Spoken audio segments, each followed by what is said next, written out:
carried the same message. America is no better prepared for a terrorist infiltration and attack than she was before 9/11. Spaceman AM 640 Toronto Radio. Talking about the Dubai Ports World deal. So people questioned this whole scenario. They're shaking their heads in bewilderment. Because, like I said, the logical plan of action after 9/11 would have been to seal off the borders and the ports. And, if it was really true, firing all foreigners who owned or worked on those ports, turning them over to Americans, people you could trust to own and operate.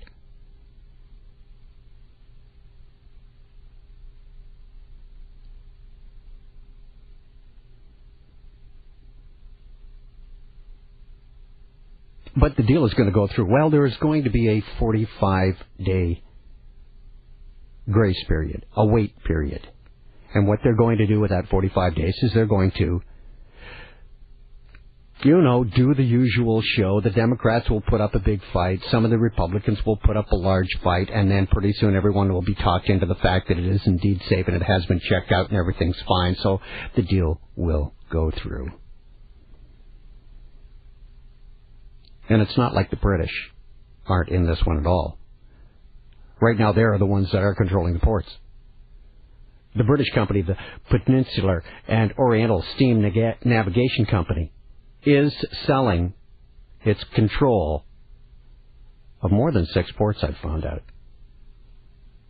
to the United Arab Emirates company, Dubai Ports World.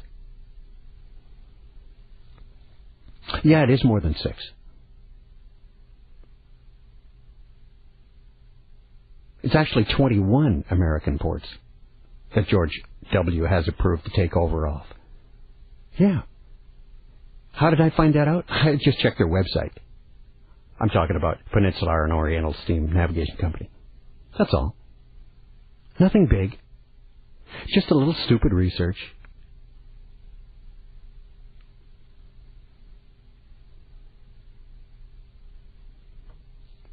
This deal was set to go through March 2nd, unless Congress intervened. You know who Congress is, don't you? That's the representative of the American people. They just got to slide it by those dudes, who are all part and parcel, wrapped up, bought and paid for, talking heads. P&O, Peninsular and Oriental, is the parent company of P&O Ports North America, which leases terminals for the import and export and loading and unloading and security of cargo in 21 ports. They own 11 on the East Coast, all the way from Portland, Maine, to Miami, Florida, and they own 10 on the Gulf Coast, from Gulfport, Mississippi, to Corpus Christi, Texas. That's just according to the company's website. Why hasn't any of the corporate Illuminati-controlled media reported that it's not just 6, but indeed 21 ports? This year is nearly indescribable to those who know about the Illuminati, with Hamas, Iran, the Islamic outrage over the cartoons, their statements of annihilating the state of Israel, which, by the way, comes right out of the Bible, the attacks on Nigerian refineries, now the looming Iraqi civil war, globalization, companies merging and falling, uneasy markets, fluctuations, and now the port sell-off. All of these seem to be coming together at a critical point at around March 20th, close to Easter, as you mentioned. I also believe that the financial crisis is looming in order to get the U.S. out of the way so that it can beg for some stability, so we can beg for the New World Order. America will be destroyed by design. God help us.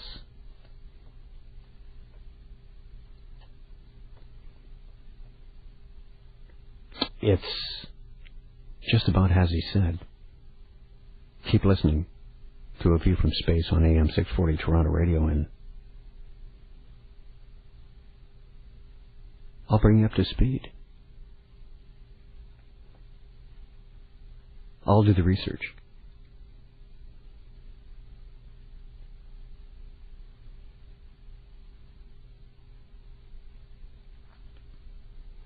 So, of course, Donald Rumsfeld and a whole bunch of other Bush officials,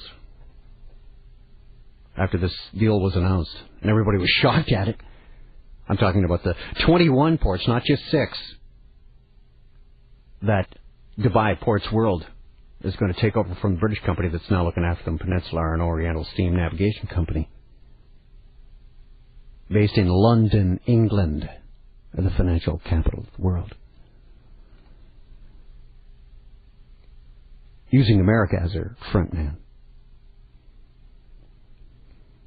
So everyone distanced themselves from this whole thing, denying, bringing up a bunch of excuses, that everything was checked out, deny knowledge of any deal at first.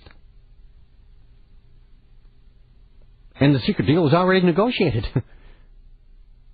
But, you know, the criminal nature of George W.'s family and his own administration, and its slow motion stumbling isn't news.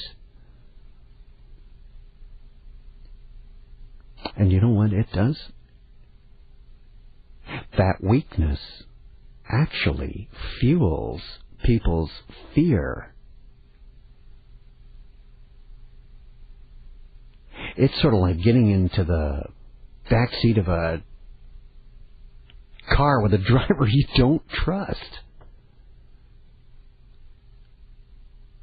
But he's the only guy that knows where you're supposed to be going. Or you're led on to think that as you get into the car.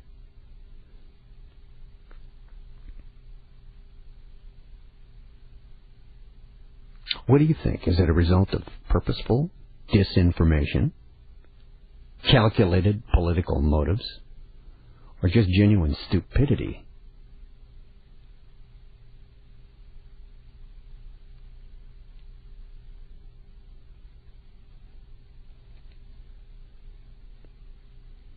So, these guys in charge south of the border continue to obsessively recite that original 9/11 war on terror myth, including that lie about where the 9/11 hijackers came from. 2 of them supposedly came from Dubai, the very place of the United Arab Emirates.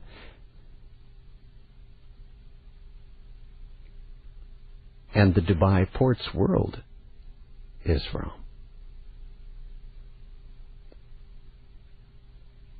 The myth of this outside enemy in Islamic terrorism is the cornerstone for this whole bogus 9/11 myth. Now they're saying the place where 2 of the hijackers came from is safe. You can't have both. It's either one or the other. It supports terrorism, or it's so safe it can look after your ports of entry.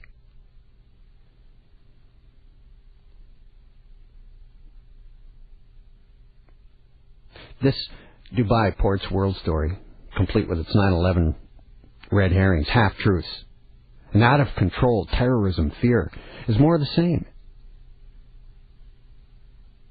It's one of the many emerging battles to control the future on the war of terrorism itself.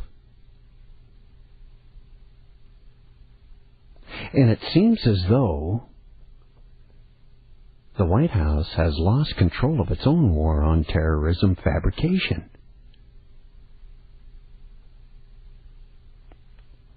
It's a typical New World Order business deal that was sailed through a few years ago.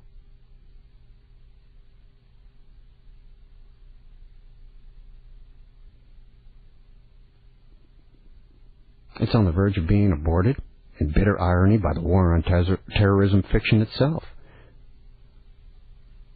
which is being wielded like a weapon against Bush.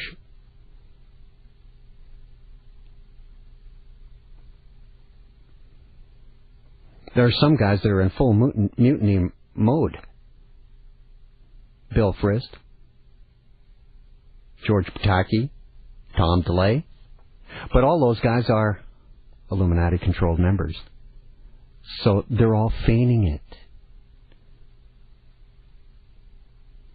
The deal will inevitably go through. And what if, just what if, another 9/11 type event happens through one of those ports? Would George W. be long gone from office by then?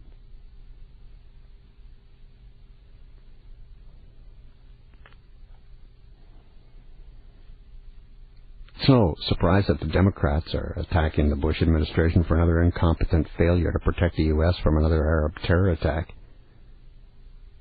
And the usual line, "You're not doing enough." It just heightens the whole affair. It's more fear-mongering, having both sides squabble about this. Because after all, 9/11 was an inside job to begin with. There weren't any outside terrorists coming in. They were brought in, housed, trained, and set loose. But business and treason is usual for the Bush family. If you've listened to A View from Space on AM 640 Toronto Radio, I've ran through the record numerous times. Lots of them. Lots of examples brought up. Tonight I will bring up more later. I'll implicate the other sons, the ones you never hear about, besides George and Jeb.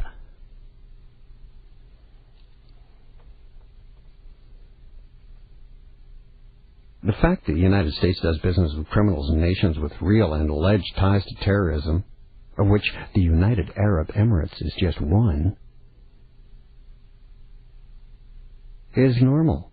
It's the norm in a world economy that's built on maintenance, control, and guided by the use of criminal money. Oh, it's not? Not criminal money? What about Enron? What about AIG? What about the Carlyle Group? What about Halliburton? What about KBR?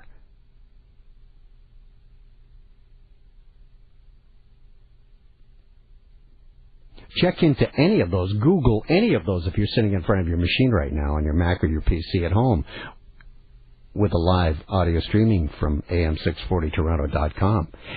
And well, who is going to argue with me?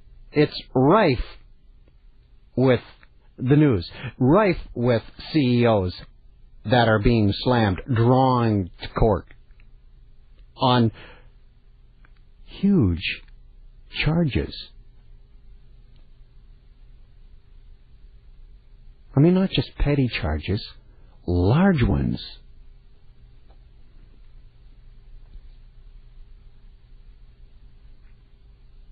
And you know what? It's not the CEOs. They're just doing what they've been told to do.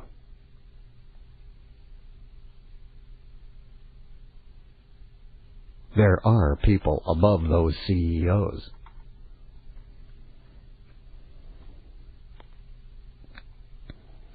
So this plays right into peak oil and gas.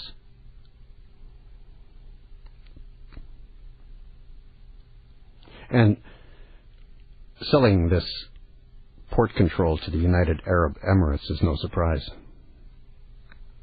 Because the relation between those two, the United States and the UAE, is a long